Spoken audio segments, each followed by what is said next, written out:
রোজা অবস্থায় গীবত করলে কি হয়? রোজা অবস্থায় গীবত করলে রোজার অঙ্গহানি হয়, রোজার কোয়ালিটি নষ্ট হয়। নবী সাল্লাল্লাহু আলাইহি ওয়াসাল্লাম বলেছেন, অনেক লোক রোজা রাখে, রুব্বা সাইমিন লাইসা লাহু মিন সিয়ামিহি ইল্লাল জু', অনেক লোক রোজা রাখে, রোজা রেখে উপোস থাকা ছাড়া কোনো লাভ হয় না, কারণ রোজা রাখে আবার গীবত করে, মিথ্যা কথা বলে, অনর্থক কাজ করে। নবী সাল্লাল্লাহু আলাইহি ওয়াসাল্লাম আরো বলেছেন, মাল্লাম ইয়াদা কাওলা যুরি ওয়াল আমাল বি ফালাইসা লিল্লাহি হাজা আন ইয়াদা তাআমাহু ওয়া শারাবা, যে ব্যক্তি রমজানে রোজা রেখে মিথ্যা কথা মিথ্যা কাজ ছাড়লো না, তার উপোস থাকাতে আল্লাহর কোনো ঠেকা পড়ে নাই। রমজান রোজাকে আপনাদের সার্থক করার জন্য এবছর একটা ছোট্ট নতুন বই আমাদের আসছে, মাহে রমজানের 27 আমল, মাসনুন আমল। বইটা ইনশাআল্লাহ সপ্তাহের ভিতরে চলে আসবে, আশা করি এটা আপনাদের উপকার আসবে ইনশাআল্লাহ।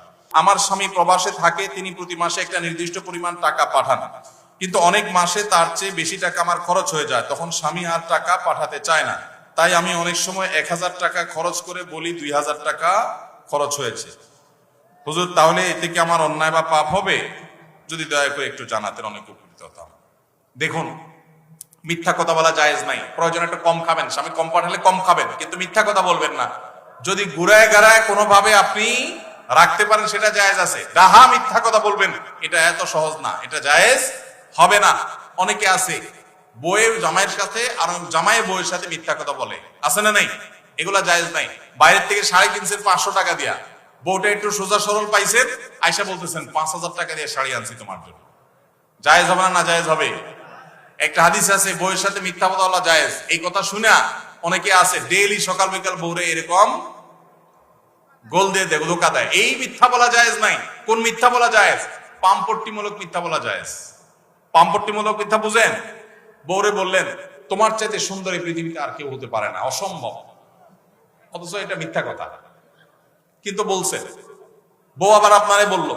এই টাইপের পাম্পট্টিমূলক মিথ্যা বলা জায়েজ আছে। ডাহা মিথ্যা কথা, গোশত আনছেন 1 কেজি, আয়না বলতেছেন আধা কেজি, 3 কেজি আয়না বলতেছেন 1 কেজি, বউ বলতেছে মাশাআল্লাহ আমার জামাইটা অনেক চালাক, আমার বাপে কিনলে দেখি অল্প একটু হয় 1 কেজি, আরে দেখি 2 কেজি 1 কেজি হয়ে গেছে।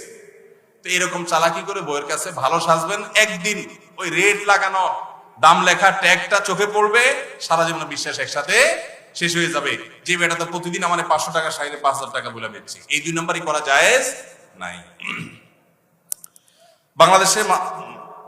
বাংলাদেশের মাদ্রাসার অনেক সুপার প্রধানরা দাখিল আলিম পরীক্ষার্থীদের নকল সরবরাহ করে বা তার সাথে জড়িত থাকে, এদের বিধান কি? আল্লাহ মাফ করো, খুবই ভয়ঙ্কর কথা। শিক্ষক নিজে যদি শিক্ষার্থীকে নকল সরবরাহ করে, এটা হলো নিকৃষ্ট শিক্ষক। এই শিক্ষক সন্তানরে কি শিখাবে? শিক্ষক কেন, এখন বাপ মা নকল টাকা দিয়ে কিনে এনে সন্তানকে সরবরাহ অনেক ক্ষেত্রে করে। এই বাপ মা কোনো আদর্শ বাপ